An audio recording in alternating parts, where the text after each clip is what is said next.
Not exactly hidden. Dinner was a lovely shred bowl with pastry-covered sausages on the side for them both. Maggie Kemka eventually sugar crashes and takes a nap after a while of just yawning around and proves herself a snorer. Morg's response is to turn on a nature documentary, and the soft tones of the hostess begins explaining about the wildlife of Lilb Tulelb, and he vaguely wonders how these majestic creatures will taste. Mammal is usually pretty good eating, and reptilian meat is always a solid bet. Fish are a little touch and go due to some of the parasites they can have. Still, cooking things thoroughly generally cleans out anything nasty. Although the humans had made mention of basting their food in poison the parasites can't manage, but the men insist that alcohol or beer as their preferred type is apparently both edible and delicious to humans. He pulls out his communicator and reconsiders the geography of Lilb Tulelb as he thinks. His previous plan of just finding an abandoned, or at the very least unpopular island to start messing around with transplanting the dark forest onto this world. A series of forested floating atolls would certainly make an interesting statement, but that's getting ahead of himself. He needs at least a partially wild area in order to work without anyone bothering him. He has no idea how things might be fragile or strong at the end. He pulls out the small case of samples and feels the life dwelling in the seeds and cuttings and samples of the wood. He tucks it away again and relaxes as he feels the gentle reassurance of the forest. It is interested but unsure of what he's doing. Still, the cost of what's being done is so small that it means little if it fails, and allows the forest to see far beyond anyways, and it also allows incredible growth and more to learn if it succeeds. Entirely new forms of plants, of animals, and of people. For although Serbo has other races upon it, it is the cradle world of the Apuk, and further races and peoples and things to consider and grow with are to be treasured. He smirks a bit at the request of the wood should things fail. If the cuttings of the dark forest fail on Lilb Tulelb, then use the case to carry some souvenirs home to Serbo.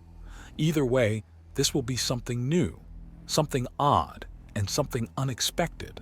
He reclines further into his air-cushioned chair and starts drifting again after he sets an alarm. He keeps the documentary on. It's drowning out the snores somewhat, and he can still hear the ship out beyond it. He doesn't really sleep, but he does doze, just sort of absently considering his options. The three the ship are going to are interesting, and all of them near vacation resorts that have nature preserves very close by. Any of them would have been perfect, slip into the wilderness and get to sowing. But if they're being properly tracked, then those places will be watched and therefore should be avoided, which means the more industrial or catering-intended cities may be better considered. So the question is, which one? There are over 20 major cities at very wide distances across the world and innumerable small towns and little outposts between. The first step is getting to one of them and then likely heading to a small town. A place with a fishing industry would be best, as one that's cutting lumber will be close to a forest but is just asking for trouble on the short term and the long if he's going to suddenly awaken the woods into either a child of or extension of the dark forest. Maybe an artisan community. They generally stay out of the main cities apparently and bring very high-quality goods in, particularly weapon components, something Lilb Tulelb is known for. Incredible weapon stocks and hafts with beautiful gemstones worked in. If you want a sword that's as much an art gallery piece as it is a deadly tool of war, then Lilb Tulelb is where you get it, as well as a beautiful beach vacation. He's shaken out his daze as a blare of heavy music makes him jump out of the chair, and there's a thump followed by a moan of pain from Maggie Kemka as she thrashes and hurts her arm. The remote for the screen had slipped out of his hand and onto the floor. He turns off the screen after grabbing the remote. He then places it right under the screen and flops back down in the chair. "That scared me," Maggie Kemka remarks before turning over, and then apparently deciding that she's slept enough and hopping out of the little shelf bed. A stretch from her bends her almost completely backwards, and Morg raises an eyebrow. "How did you get so flexible? What kind of things do you do to move like that?" Morg asks, and she turns with a smile. "I could show you a few, but they take a long time to learn." "I was more asking what that's called. I'm plenty capable in many ways," Morg says, and her face falls.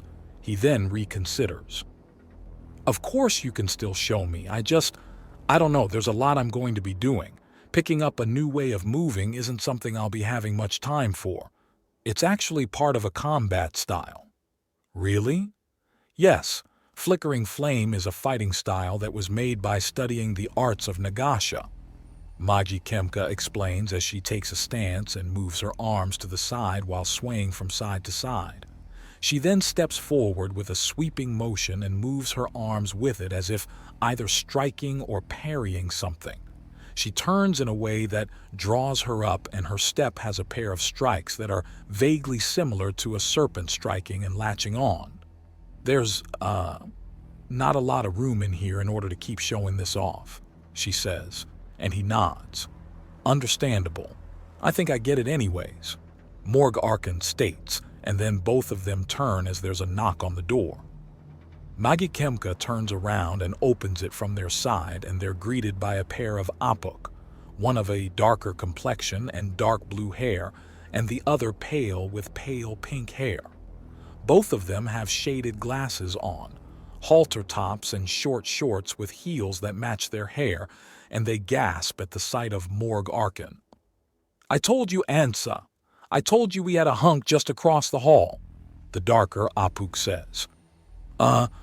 Who are you girls?" Magi Kemka asks, and the lighter Apuk smiles. "Darlin, I am Ansavur, and this is my dearest friend Anzagali. We're first-name sisters and are looking for a party.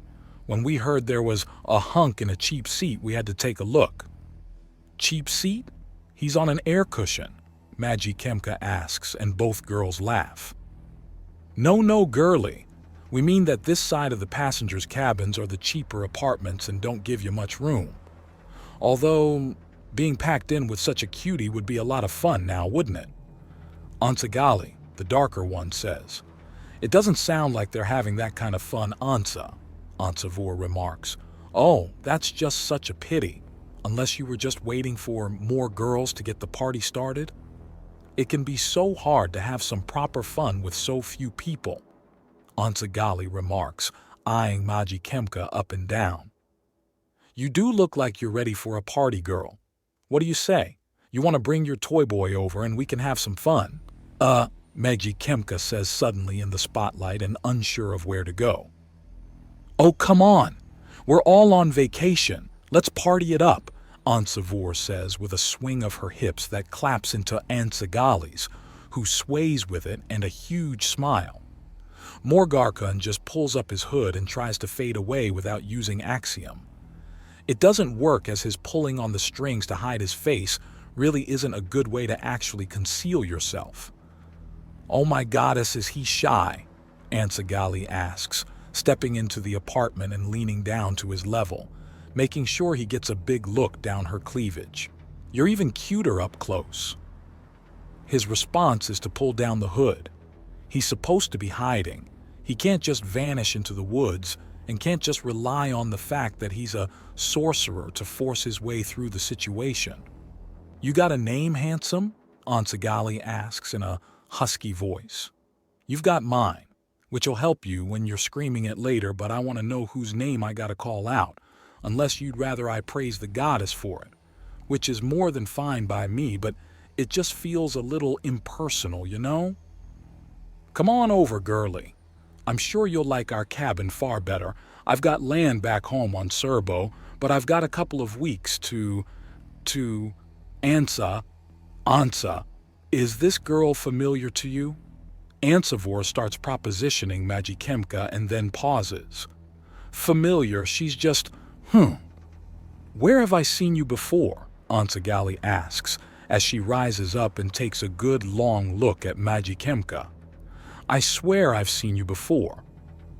Picture her with some makeup and Ansavor starts to explain, and the axiom in the room twists as Morgarkun rises from his chair and pushes back his hood. Hiding time is over, it seems. They've been spotted again. The problem with a high-profile person is that they're easily recognized, such as now.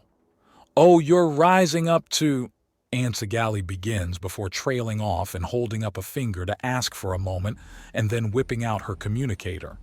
"Serbo, big-time bachelors." She then holds it up next to Morgarkun's face, and it shows his own with the title The Bachelor Sorcerer, Morgarkun the City Shaker. "Well, damn. You finally breaking your dry spell, handsome? You got some good taste in— Wait a minute. Aren't you a Lara Psalm? Oh my, that's awesome. That's so scandalous. I love it. Time for you to go," Morgarkun says as he begins to push Ansagali out of the small room by the shoulders, and she has to back up into Ansavor as she does so. "Oh my goddess! They are eloping!" Ansavor gushes with sparkles in her eyes as she clasps her hands together. "Oh, I was just looking for a week-long party before heading back to the grind. But a damn near royal scandal is even better." "No, we are not eloping," Morgarkun states. "But this woman is under my protection and that of the Dark Forest. So no stupidity." "Stupidity? What's stupid is that a sorcerer and an heiress apparent are riding economy class. We've got more than enough room and a full minibar if you're interested. We're more than happy to share, especially the bed, handsome. You think I don't get chased around like the last piece of candy at every formal event I get invited to already? No. Well, why not? The whole of Serbo is just plain confused why one of the most eligible bachelors on the whole planet is giving a hard no, Ansagali asks. "My business and no one else's," Morg all but spits out. "It's always this, always. Oh, why won't you fall for my wiles? Even though you're deeply reclusive by your own choice, and together enough to not need someone else to pick up the pieces. I am not a prize to be won, and I'm not some terrified, damaged child that needs comfort." He then stops himself and takes a deep breath. "No means no. That is all there is to it. Please forget that little rant." "Are you?" Magi Kemka begins to ask. "I'm fine." He lies before taking another breath. He then takes a steady stance with his hand clasped behind his back. He'd seen the humans do this. It was called standing at ease, some kind of military thing. "Well, the offer stands. We're getting out at Airship Falls, so you only have a few hours if you want to have fun," Ansagali says as she looks back at Ansavor. They both leave and Magi Kemka watches them go to the cabin across the hall, even as Morgarkun covers his face in shame of losing control like he did. "Are you all right?" "I said I'm fine, didn't I?" he asks. "You're not fine," she says before thinking and grabbing her chair and moving it next to his. "Want to talk? I'm okay." "No, you're not, and it's not fair for you to help me when you need help." "I can take it," he says. "That doesn't mean you have to," she replies sadly. In her mind, Morgarkun becomes something less than the living legend that had been by her side, and somehow more than one as well. It's somewhat shameful to admit, but he wasn't really a person to her until now. More a force of nature wearing a pook skin. But now? She doesn't really know now.